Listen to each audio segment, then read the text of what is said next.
بسم اللہ الرحمن الرحیم۔ سامعین و ناظرین، میرا مختصر سا تعارف یہ ہے کہ میرا نام خالد محمود خان ہے۔ میں پاکستان کی سول سروسز سے تعلق رکھتا ہوں، ریٹائر ہو گیا ہوں۔ کسٹم سروس کا افسر تھا، پھر انکم ٹیکس میں جوائن کیا اور ساری عمر ادب سے تعلق رہا ہے۔ اردو ادب میں تحقیق کا کام کرتا ہوں۔ میں اس موقع پر آپ کے ساتھ ایک خاص موضوع پر بات چیت کرنے کا خواہش مند ہوں۔ امریکہ نے پاکستان کے اندر سیاسی کشیدگی اور بے ترتیبی اور پریشانی کی تشویش کا اظہار کیا ہے۔ میں اسے ایک خوش آئند اقدام سمجھتا ہوں۔ تشویش کا اظہار محض کوئی اظہاریہ ہی نہیں ہے، بلکہ اس میں خاص معنویت ہوتی ہے کہ ان کا، امریکیوں کا ہمارے ساتھ کوئی تعلق ہے۔ اس تعلق کی وضاحت بعد میں کروں گا۔ میں ابتدا میں تو یہی کہنا چاہتا ہوں کہ پاکستان کا امریکہ کے ساتھ سفارتی تعلق اپنے جنم کے پہلے دن سے ہے اور ہمیشہ رہا ہے۔ تھوڑی بہت اونچ نیچ تو آتی ہی رہی ہے، لیکن تعلق مسلسل ان کے ساتھ قائم رہا ہے۔ امریکہ پاکستان کے اندرونی حالات کی وجہ سے جس تشویش کا اظہار کر رہا ہے، اس میں اس کے اپنے ہی مفادات ہیں، لیکن ایسا نہیں ہے کہ ہمارے لیے اس میں کوئی فائدہ نہیں ہے۔ دراصل ہوتا یہ ہے کہ سفارتی فیصلوں میں جو اچھائیاں ہوتی ہیں، ان کا فائدہ ان سفارتکار قوموں کو تو ہوتا ہی ہے جن کے متعلق، پسماندہ قوموں کے متعلق، غریب قوموں کے متعلق، بے ترتیب اور خانہ جنگی کا شکار قوموں کے متعلق ان کو بھی کچھ نہ کچھ اس کا فائدہ ہوتا ہے۔ یہ کم از کم فائدے کی بات ہوتی ہے۔ پاکستان کے اور امریکہ کے تعلقات میں ایک چھوٹی سی مزاحیہ مثال بھی دی جا سکتی ہے کہ جب پھلوں کا موسم آتا ہے اور تیز ہوائیں چلتی ہیں، پھل گرتے ہیں، لوگ اٹھاتے ہیں اور کھا لیتے ہیں، اپنا گزر بسر کرتے ہیں۔ اس کو ونڈ فال بینیفٹ کہتے ہیں۔ تو جو قومیں دنیا میں زیادہ ترقی یافتہ ہیں اور زیادہ اثر انداز ہوتی ہیں دوسری غریب قوموں کے زندگی پر اور معاشرت پر، ان کی طرف سے یہ غریب قوموں کو ایک طرح کا ونڈ فال بینیفٹ ہی ہوتا ہے۔ ان کی مجبوری کیا ہے، اس کو مجبوری سمجھیں یا ان کی سفارتکاری سمجھیں یا ان کی اسٹریٹجی سمجھیں، طریقہ کار سمجھیں کہ علاقہ میں، کسی نہ کسی علاقہ میں کوئی نہ کوئی ان کی کسی جگہ پر نمائندگی رہنی چاہیے۔ پہلے انہوں نے افغانستان میں اپنی ایک مرکز بنایا ہوا تھا اور پاکستان بھی ان کی حمایت میں، افغانستان کے حوالہ سے ان کی حمایت میں جو ہے اپنی جہد کرتا رہا۔ اب وہ یہاں سے بوجوہ، بلکہ خاص وجوہات کی بنیاد پر یہاں سے رخصت ہوئے۔ لیکن ایک بات یاد رکھنے کی ہے کہ عراق میں سے وہ جو ہے انہوں نے اپنی کارروائی کی، وہاں پر کیمیکل ویپنز کا ان کو شک تھا اور اس شک کی بنیاد پر انہوں نے عراق کی تباہی کو یقین میں بدل دیا۔ اسی طرح لیبیا کے متعلق، کرنل قذافی کے متعلق ان کا خیال تھا کہ وہ اوزار بھی بنا رہا ہے جو کہ خطرناک ہوں گے اور اسلامی بلاک بنانے کی کوشش کر رہا ہے۔ اس بنیاد پر لیبیا کی بھی اینٹ سے اینٹ بجا دی گئی۔ مڈل ایسٹ ہی میں شام کی حالت آپ دیکھ لیں کہ اس کی تباہی اور بربادی کا کیا منظرنامہ ہے، آپ سب کے سامنے ہے، ساری دنیا کے سامنے ہے، لوگ لکھتے بھی ہیں، پڑھتے بھی ہیں، سمجھتے بھی ہیں۔ تو یہ ایسی باتیں تھیں جن کی بنیاد پر امریکہ کو اس خطے میں ایک طرح کی تنہائی کا احساس ہونے لگا اور وہ یوکرائن میں جا بیٹھا۔ یوکرائن، روس، متحدہ روس جس کو USSR کہتے تھے، اس کی 17 ریاستوں میں سے ایک ریاست تھا جو کہ روس کے ٹوٹ جانے کے بعد 17 ملک بن گئے، یا شاید اس سے بھی کچھ زیادہ، میں یقین سے اس وقت نہیں کہہ سکتا۔ یوکرائن ان میں سے ایک آزاد ملک ہے جو کہ USSR سے آزاد ہوئے تھے اس کے ٹوٹ جانے کے بعد۔ مسئلہ یہ ہے کہ اس علاقے میں یوکرائن کے علاوہ جو دوسری چھوٹی چھوٹی ریاستیں ہیں اور روس بذات خود جو ایک شاید رقبے کے لحاظ سے اب اتنی بڑی ریاست نہ ہوگی، یقیناً نہیں ہے، بلکہ اس کی اہمیت، اس کی میزائل ٹیکنالوجی، ایٹامک ٹیکنالوجی اور ایٹمی پاور ہونے کی وجہ سے اور دیگر ایسی بہت سی وجوہات ہیں جن کی وجہ سے ان کا ایک دنیا میں مقام ہے اور پہچانا جاتا ہے اور اپنے منصب کو بھی پہچانتے ہیں۔ اس کے علاوہ اسی علاقے میں روس بہت بڑا علاقہ ہے جس میں یہ ساری ریاستیں موجود ہیں، روس کے علاوہ دوسری چھوٹی چھوٹی ریاستیں۔ امریکہ کے یوکرائن میں آنے سے ان کو عدم تحفظ کا احساس ہوا ہے کہ یہ ایک سامراجی ملک ہے اور ساری دنیا کے علاقوں میں یہ اپنی برتری کی مہم چلاتا ہے اور منصوبے بناتا ہے، لوگوں کو آپس میں جنگوں میں مبتلا کر دیتا ہے، خود بھی کسی کی جنگ میں شریک ہو جاتا ہے۔ سرپلس سرمایہ ان کے پاس اتنا زیادہ ہے کہ اوزار بنانے کی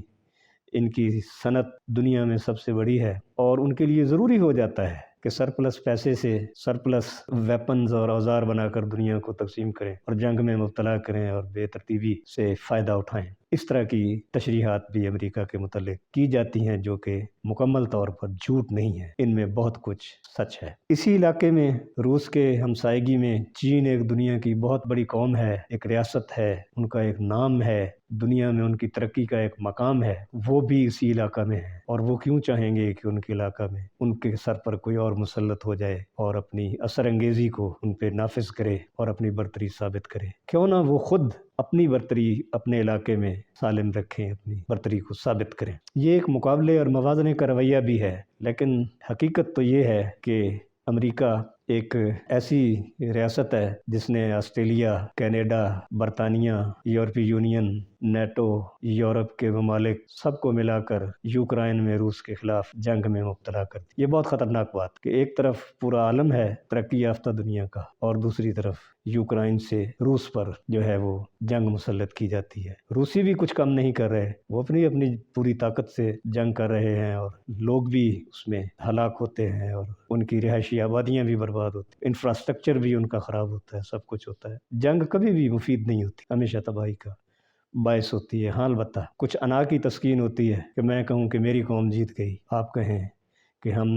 ہماری قوم ہار گئی ہے، ہم اس کا بدلہ لیں گے، تو یہ ساری پھر اناؤں کی اور نیشنلزم کی اور قومیت کی جنگ ہو جاتی ہے۔ میں نے یہ ساری باتیں اس لیے پس منظر میں کی ہیں، عراق سے لے کر لیبیا اور شام تک کی، اور اس کے بعد روس اور چائنا اور اس کی چھوٹی چھوٹی روسی ریاستوں کی، اور اس کے علاوہ شمالی کوریا کی بات بھی کرنا ضروری بن جاتا ہے کہ یہ وہ لوگ اور یہ وہ قومیں ہیں، یہ وہ ریاستیں ہیں جن کو یوکرائن میں امریکہ اور امریکہ کے اتحادیوں کی موجودگی سے عدم تحفظ کا احساس بڑھا ہے، اور انہوں نے جارحانہ رویے اختیار کرنے کا سوچا ہے یا کر لیا ہے، یا وہ براہ راست جنگ میں مبتلا نہیں تو کسی نہ کسی طرح سے ان کا تعلق یوکرائن کی جنگ سے بنتا ہی ہے۔ اور اس کی وجہ میں بار بار ریپیٹ کر رہا ہوں کہ ان کا احساس عدم تحفظ ہے کہ امریکہ اتنے دور کی دنیا سے تشریف لائے اور یہاں آ کر جنگ مسلط کرے، اور ہمارے اوپر آ کر برتری کا جو ہے ایک وہ تاثر قائم کرے۔ یہ تو چند ایک ایسی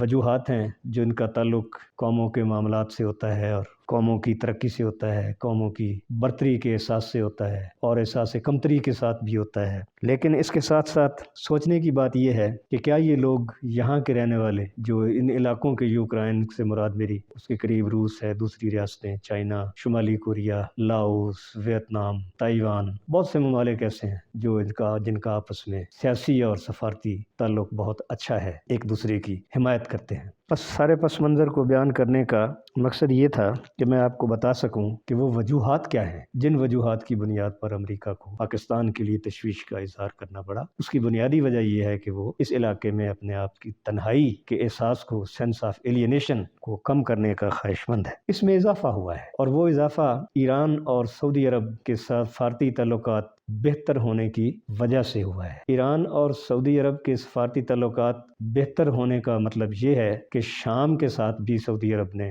سفارتی تعلقات کے لیے نئی مہم کا آغاز کر دیا ہے، جس سے ان کے تعلقات بہتر ہوں گے۔ اور اس سے بھی اہم بات یہ کہ یمن میں امن کے امکانات بڑھ جائیں گے، تباہی اور بربادی جو انسانی تہذیب میں جس کی شاید ہی مثال کوئی ملتی ہو، اس کا خاتمہ ہو جائے گا، اور لوگ، اس خطے کے لوگ اپنا رزق بارود میں پھونک دینے کی بجائے، جھونک دینے کی بجائے اپنے بچوں کو کھلائیں گے، تازہ پانی، صاف ستھرا پانی پلائیں گے، کھانا فراہم کریں گے، ادویات دیں گے۔ اب تو ایسا بھی یمن میں ہوتا ہے، یہ اس کی مثالیں پہلے بھی ملتی ہیں کہ کسی کی بازو کٹ جائے، کسی کی ٹانگ کٹ جائے، اور اس کو اینستھیزیا کے بغیر اس کی سرجری کی جائے۔ یہ دردناک کام صرف ایسے ہی علاقوں میں ہو سکتے ہیں جہاں اس طرح کے اثر انگیزی کا مظاہرہ، برتری کا مظاہرہ کیا جاتا ہے۔ اس کے علاوہ مڈل ایسٹ میں ایران، سعودی عرب، شام، اسرائیل نے بہت بڑی مہم جوئی کی ہے۔ اس نے مشرق وسطیٰ میں اپنے تعلقات کو نیا رنگ دیا ہے اور نئے طریقے سے معاہدے کیے ہیں، اور مڈل ایسٹ میں ان کو بہت سے ممالک میں ان کے سفارتی تعلقات قائم ہو گئے ہیں۔ اس سے بھی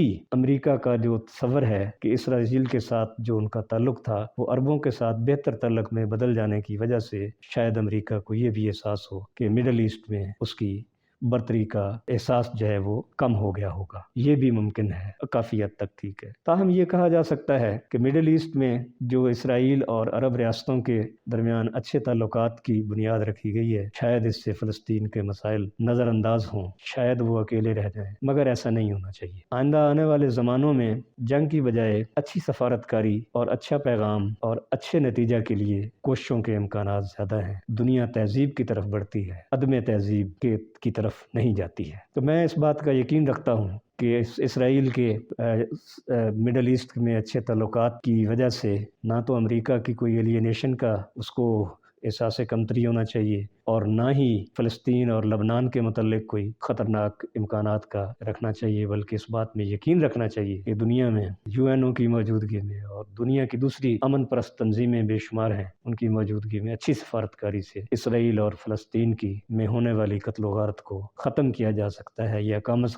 سے کم کیا جا سکتا ہے۔ چین ایک بہت بڑی طاقت کے طور پہ ابھرا ہے۔ انہوں نے دنیا میں جو اپنے تعلقات ہیں، سفارتی تعلقات کے ساتھ ساتھ انفراسٹرکچر کے حوالہ سے بہت زیادہ ترقی کی ہے، اور تجارتی سامان کی رسد و رسائل کے لیے بہت زیادہ کام کیا ہے۔ بہت سے علاقوں میں انہوں نے نئے راستے بنائے ہیں، ریلوے لائنز ہیں، سمندروں کے راستے جاتے ہیں، خوشی کے راستوں سے سفر کرتے ہیں، اور اس طرح یہ سلسلہ چلتا رہتا ہے۔ آج کی ساری گفتگو کا نتیجہ میں یہ اخذ کرنے کی آرزو کرتا ہوں کہ اس سارے پس منظر میں، عالمی پس منظر میں، کہ اس علاقہ میں جو امریکہ کی حیثیت ہے وہ اپنی تنہائی کو ختم کرنے کے لیے اپنے حلیفوں کو اپنے ساتھ رکھنا چاہتا ہے، اور پاکستان ہمیشہ ان کا ایک حلیف رہا ہے۔ اس کے علاوہ بھارت بھی ان کا ہمیشہ سے حلیف رہا ہے، لیکن بھارت کے متعلق ایک بات یاد رکھنی چاہیے کہ اس نے اپنا سارا توازن کبھی امریکہ کے پلڑوں میں نہیں جھکایا۔ وہ ذرا سی بات ہوتی ہے تو کسی اور طرف جھک جاتے ہیں۔ آپ کہہ سکتے ہیں کہ روس کے ساتھ بھی ان کے اتنے ہی اچھے تعلقات ہیں، حمایت کے تعلقات ہیں جتنے کہ امریکہ کے ساتھ ہیں۔ اس طرح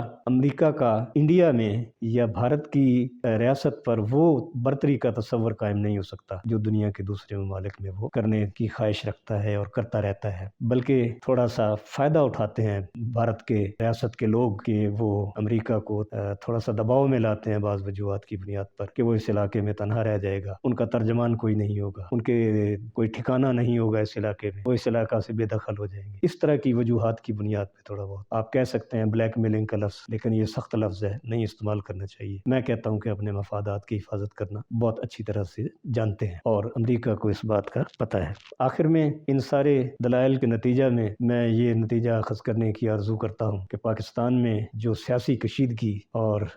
تصادم کی فضا پیدا ہو رہی ہے اور ہو چکی ہے اور مزید ہو رہی ہے، یہ زیادہ نہیں بڑھنی چاہیے، اس کو کم از کم ہونا چاہیے، اس کو قانون اور آئین کی حدود میں امن کی جنت بن جانا چاہیے، نہ کہ تصادم کا جہنم۔ اور یہی وہ وجہ ہے جس کے لیے امریکہ نے اپنی اتنی بڑی تشویش کا اظہار کیا ہے۔ یہ تشویش اگرچہ ان کے اپنے مفادات سے زیادہ تعلق رکھتی ہے، مگر اس سے کوئی حرج نہیں کہ ہمیں اس کا یہ فائدہ ہو کہ ایک دنیا کی مؤثر طاقت ہمیں نصیحت کر رہی ہے، ایڈوائز کر رہی ہے، یا شاید کوئی مدد بھی فراہم کرنا چاہتی ہو کہ ملک میں آئینی طور پر امن و امان کا رواج ہو، امن و امان کی فضا ہو، اور لوگ امن سے رہیں بجائے تصادم کے، قتل و غارت کے، مقدمات بنانے کے، بے جا مقدمات بنانے کے، اور عدالتوں میں پھرتے رہنے کے، اپنا وقت ضائع کرنے کے، پروڈکٹیویٹی ختم کر دینے کے، پیداواریت کم ہو جاتی ہے، مسائل پیدا ہوتے ہیں۔ مہنگائی کی وجہ میں اتنی پاکستان میں زیادہ مہنگائی ہے، اس کی وجوہات میں یہی بے ترتیبی کی وجوہات ہوتی ہیں، خلفشار کی وجوہات ہوتی ہیں۔ تو میں امریکی انیشیٹو کو ایک خوش آئند عمل سمجھتا ہوں کہ یہ